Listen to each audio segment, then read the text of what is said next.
Every man who draws the borders of the world believes he is merely recording what already exists.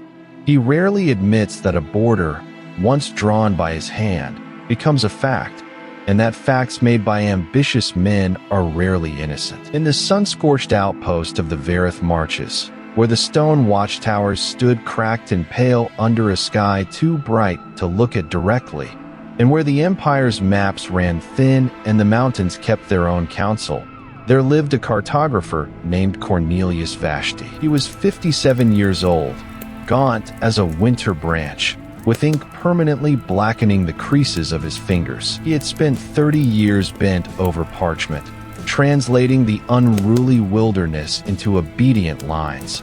And for 30 years he had watched younger, louder men rise past him into the halls of the Royal Cartographic Office, while he remained posted at the edge of the known world, drawing borders no minister would ever bother to read. He told himself he did not mind. He told himself a great many things. At the outpost, Cornelius worked alongside a young surveyor named Selin Marrow, 31 years old, sun-browned and quiet, who had a gift he lacked, an instinct for terrain, an eye that found the true shape of a valley before the instruments confirmed it. She deferred to him, called him mentor, brought him water when the noon sun turned the watchtower to an oven. He resented her a little for her talent and loved her a little for her deference, and told himself the two feelings were the same thing. Then, in the blinding noon of high summer, a merchant named Adric Kell arrived at the outpost with a folded proposition and a voice like oiled leather. Beyond the eastern ridge, he said, lay a mountain pass that the Empire did not yet know existed, a pass that would cut the trade route to the capital by 11 days. Whoever charted it first would be remembered. Whoever charted it first would never draw a border in the dust again. There was only one condition, Kell said, smiling. The pass ran through tribal grazing land the Empire had sworn, by treaty, never to touch. A true map would have to lie about where the border truly sat, nudge it, quietly, a few careful miles, so that the pass could be claimed as imperial soil, not stolen soil. No one would ever notice, Kell promised. No one but the shepherds, and shepherds do not sit in ministries. Cornelius said he needed time to think. He did not need time. He had already decided. The moment Kell mentioned the capital, the moment he pictured his name on a chart hung in a hall he had spent his whole life being kept out of, he told himself it was only a few miles of dust. He told himself the shepherds would hardly feel the difference between one hillside and the next. He told himself, above all, that a man who had given 30 years to exactness had earned the right, just once, to bend it. Selin found the discrepancy before he could hide it. A stream that curved the wrong way on his draft, a ridge line too convenient to be honest. She did not accuse him. She only asked, gently, whether he was certain of the survey, the way a good apprentice asks a question she already suspects the answer to. Cornelius told her the terrain was deceptive at that altitude, that instruments lied more than men in thin air. She nodded and let it go, because she trusted him, and because trust, he was learning, was the softest place to plant a lie. That night he sat alone at his drafting table by lamplight. The shutters closed against the desert wind, and found that his hand did not shake nearly as much as he had expected it to. He had imagined, in the days before, that the moment of the lie would announce itself somehow. A tremor, a hesitation, some final resistance from the part of him that had spent 30 years worshipping accuracy.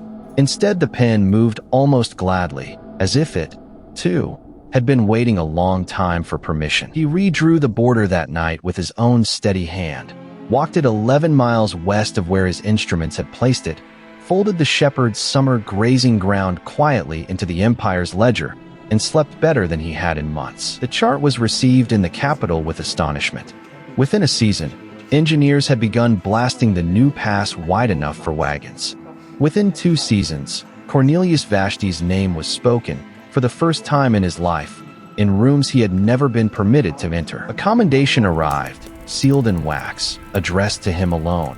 No mention of Selin, whose measurements had in fact confirmed half his survey, whose name he had simply neglected to include, telling himself it was efficiency and not erasure. He visited the capital once, briefly, to receive his medal, and felt for 3 days the particular warmth of being seen.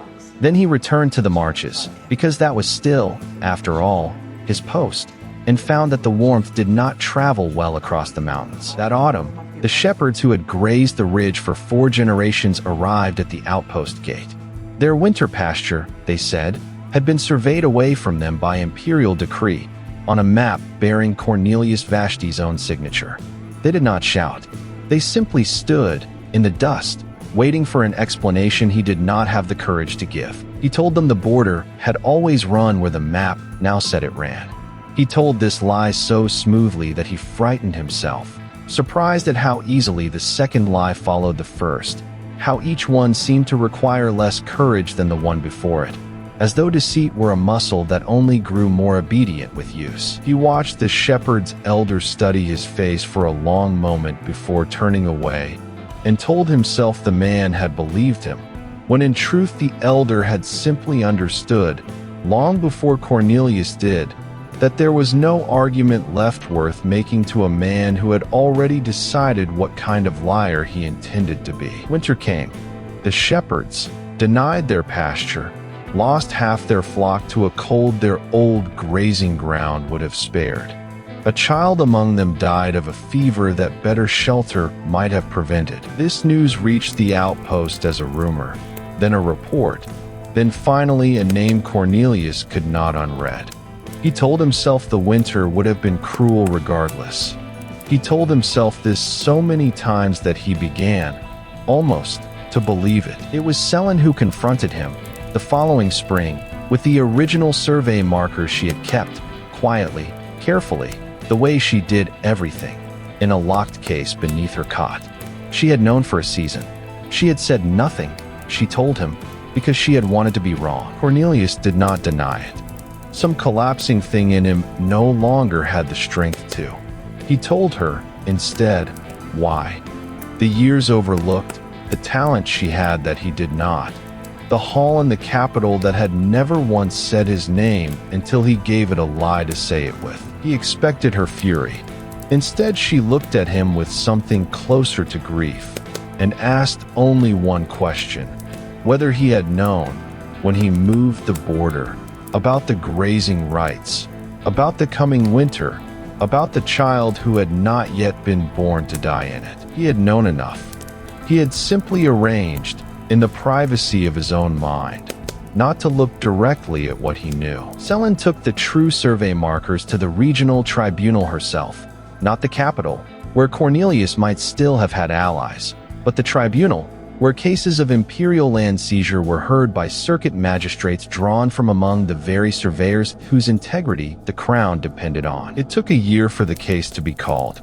In that year, Cornelius aged more than in the previous 10, watching his own name recede from the ledgers of praise as quietly as it had once been inserted. The magistrate assigned to hear the border dispute, when the year finally turned, was Selin Marrow herself, promoted, in the aftermath of the very scandal she had uncovered, to a tribunal seat the crown had created expressly to prevent further quiet seizures like his. She sat above him now in the hearing chamber, in the plain gray robes of judgment, and asked him to explain, once more and for the record, exactly where the border had truly run. He could have lied again. He found, to his own surprise, that he no longer wanted to. Something in him had simply worn through, the way a chart creases along the same fold until the fold becomes the only shape the paper remembers. He told the tribunal the truth in full, the merchant's proposition, the 11 miles, the commendation he had let arrive addressed to himself alone. The tribunal stripped him of his commission and returned the pasture to the shepherds, though no ruling could return the child, or the flock, or the 4 generations of trust the outpost had spent a single season spending. Selin did not gloat. She simply read the verdict in the same steady voice she had once used to ask whether he was certain of a survey. And Cornelius understood, hearing it, that she had never once needed to raise her voice to become the very authority he had spent his life trying to reach. He was permitted to keep his instruments, since they were, after all, only tools, and returned alone to a smaller post further from any capital than the marches had ever been. He drew borders there for the rest of his working years, and every line he drew with a terrible new precision, because he had learned, far too late to matter to anyone but himself, exactly what a false one costs, and to whom, and that the cost is never paid by the man who moves the line. Sometimes, in the years after, he would find himself standing before a fresh chart, pen lifted, watching a stream bend toward a boundary that was almost convenient. And he would set the pen down and walk outside and stand in whatever wind was available until the wanting passed. It always passed. It always, eventually, came back. We tell ourselves a border is only a line, and a line is only ink, and ink can always be redrawn if the truth later demands it. But some lines, once moved something in us permanently alongside them. And the question worth asking, long before the tribunal calls your name, is not whether you could redraw it, but whether, in the moment the merchant smiles and the capital finally seems within reach, you would even want to.